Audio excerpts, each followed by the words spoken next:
Hi, everybody, and welcome to BEHS 343 Parenting Today here at University of Maryland, University College. My name is Dr. Eileen McCabe-Melcher, and I am your professor this semester.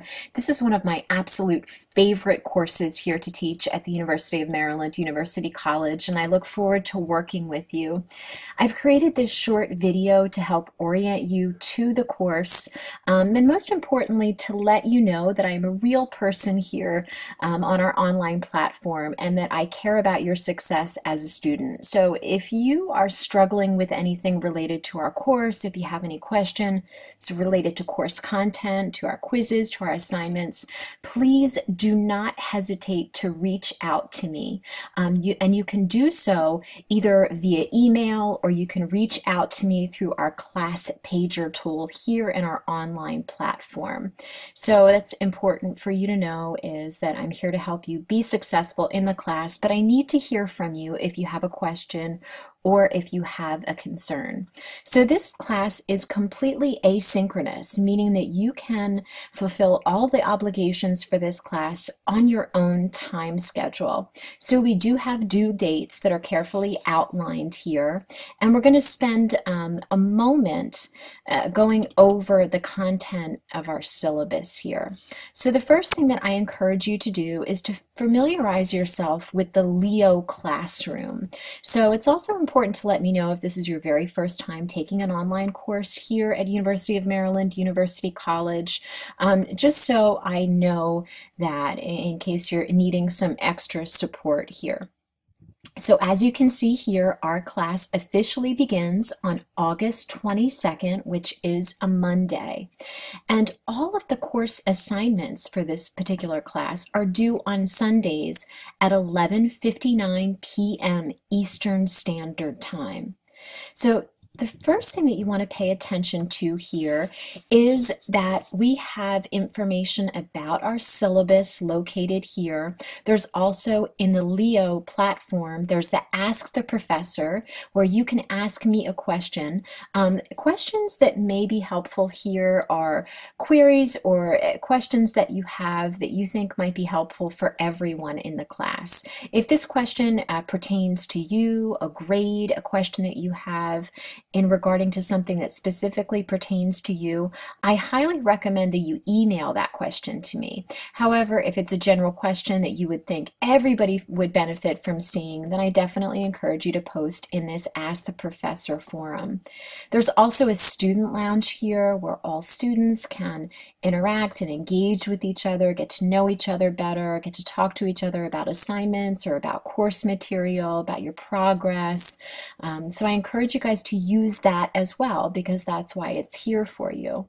Then you'll also see all of our weeks here are carefully laid out, weeks 1 through 9. So now we're going to shift our attention and focus and spend just a few moments reviewing our course syllabus.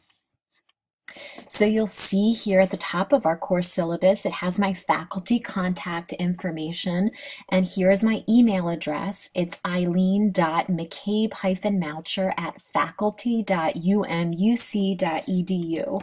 So please feel free to call me by my first name, which is Eileen, when you reach out to me, and send me an email. Our syllabus here then has a very detailed and helpful course description, as well as an introduction to our course. We've got our course outcomes that are carefully laid out here, and I encourage you to read those on your own. If you have any questions, again, please feel free to reach out to me. You want to remember that if you have any questions or concerns, that again, I'm here to help you be successful in the course. But you need to reach out to me via email. I check my email daily, Monday through Friday, and I understand that getting prompt feedback is really important to you. So I try my best to grade your assignments quickly as well. So you want to keep in mind that most of your discussion boards will be read and graded typically by Tuesday or Wednesday of the week following that they're due. I have most major assignments graded with feedback within 5 to 7 days after submission. So if you have any questions about that, please feel free to reach out to me. So again, this is an online course, so participation is really important. So here are some tips for success here for classes in the online classroom. You want to make sure that you're participating early and often, really seeking support if you need it, and asking questions if you feel like you need clarification or just simply want more information. So now we're going to go down to the real heart and soul of our class here, which is some grading information. So this course sheet here consists of the following graded items. So 30% of our course is comprised of discussions. So for most of these discussions, you are asked to respond to a question or several questions each week, and those responses are due again by Sunday evening, 11:59 p.m. Eastern Standard Time. For the vast majority of these discussions, you are asked to respond to at least 2 of your classmates by that Sunday, 11:59 p.m. Eastern Standard deadline as well. There's also 3 quizzes for this particular class, which comprise a total of 30% of your grade. So each of those quizzes is worth 10%. And for these quizzes, it's important for you to know that all of the information can be found online. So what I do is each week I provide you with some narrated PowerPoint slides, and I try to give you some real helpful pointers in terms of what I'm going to be asking on the quiz. However, not everything that's covered in the quiz is covered in the PowerPoints. So some of the information that's on the quiz you will find in your online readings, which again, they're all right here on the platform. So these quizzes are open notes. So you will have 3 hours from the time you open the quiz until the time you finish in order to be able to complete the quiz. So I definitely recommend that you review all the course materials beforehand, but then have it somewhere handy, because you're absolutely permitted to reference the PowerPoints as well as all of the other online reading material while you're taking the quiz. The only thing that we ask you not to do here is to confer or discuss with other students material that's on the quiz. There is also an applied final project, which comprises a total of 40% of the grade here. So 5% of the grade is what's called a scenario, which I will explain more in depth here. Another 15% of this applied final project is the research portion of the project, and then there's a solution portion of the project, which is worth 20% of the grade. So all of these different parameters here total up to 100% of your course grade. So now we're going to shift our focus a little bit and discuss the project descriptions. So as I said earlier, discussion participation is worth 30% of your grade here. So you want to make sure that you're giving full, well-substantiated responses to the discussion questions, preferably referencing the week's readings or outside sources if appropriate, and also replying to peers' posts and other discussion threads. So, before submitting your work, you want to ask yourself the following questions. Did you follow the assignment instructions? Does your assignment demonstrate that you actively read and understood the lectures as well as the readings? Did you use your best writing skills? And did you discuss the assignment with your classmates in a meaningful way throughout the week? Not just, saying nice post or great job. And here embedded in our class syllabus is a really helpful rubric that really shows you how I grade the discussion board posts. So you'll have some really clear expectations or guidelines.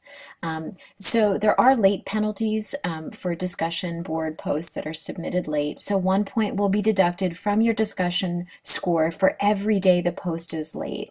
And because the point of responding to classmates is to generate discussion and interaction, posts to classmates after the due date will not count towards your discussion score. So again, as we discussed earlier, quizzes comprise 30% of your final grade here in our Parenting Today class. So these quizzes, again, are open notes, and I strongly encourage you to watch the PowerPoint slides that I've posted because I try to give you some really big hints in terms of what you want to focus on for the quiz. You'll also note that for the first set of lectures, I'm going to be referencing dates that occurred in the past. So I don't want you to get confused with that. I recently taught this course in the late spring of 2016, so I'm going to be including a lecture series for the first part of the class that was recorded then. But all of the other information is up to date there and very helpful in terms of what you need to know for your quiz. So the next part of our class, your grade, is comprised of the applied final project, or what we like to call here is your lot in life assignment.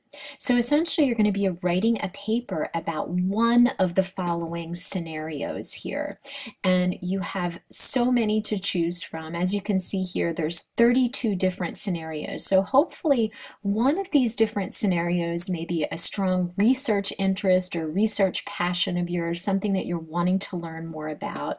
The first scenario here is that you're expecting your first baby and you're thinking about sleeping arrangements. You've heard of the concept of the family bed and you're considering having the baby sleep with you and your spouse. The second scenario is that you're expecting your first child and you're interested in breastfeeding your baby. You would also like to return to work relatively soon, and you have to decide how valuable breastfeeding is and whether you can return to work and breastfeed. So there are 32 complete scenarios here that you could choose from. So I encourage you to take your time, really peruse, look through them, decide which one that you would like to undertake here. And then part one of the assignment, you want to choose the scenario. And you really want to elaborate on the scenario either by writing a letter to a relative or a close friend, or you can submit a diary or journal entry from the perspective of a parent that's writing about his or her child. So your letter or diary entry should explain what happened in detail. You want to identify the issues you'll need to consider and research in coming up with a solution and a plan of action for how you plan to deal with this situation. So your paper should have a cover sheet that lists your name, this course and the section number, as well as the scenario that you've chosen. So this paper should be double spaced and use a standard font such as New Times Roman with a 12-point font here. So you also have here a grading rubric, again, which gives you really clear, concise guidelines for what I'm expecting in terms of this paper. And again, if anything seems unclear, you can always reach out to me. I'm happy to help you become clear on this particular assignment. So for part two, the second part of your lot in life assignment, you're actually going to be doing the research. And this is worth 50 points or 15% of your total grade for the class. So what you want to do for this section of the paper is you want to prepare a short, it's approximately 4 to 6 pages research paper that identifies several key issues related to the scenario that you chose for your lot in life assignment. For this research paper, you want to incorporate at least 8 to 10 scholarly, credible, and current references to support your ideas. So you want to draw primarily from government and community agencies, as well as scholarly journals and books. You also want to make sure that you're using in-text citations and a reference list in APA format. So again, this paper should have a cover sheet that lists your name as well as the section number and the scenario that you've chosen. And you want to make sure that you include that reference list at the end of your part 2 assignment. You also want to make sure that you paste part 1 of your assignment at the end of this research paper when you submit it to me in our assignment folder in Leo. So this part two has a really helpful rubric here that really shows you again all of the different ways that and the expectations for this part two of your paper here. So for part three of this Lot in Life assignment, you're going to be coming up with a solution. So this solution is worth 70 points or 20% of your grade. So for this solution part,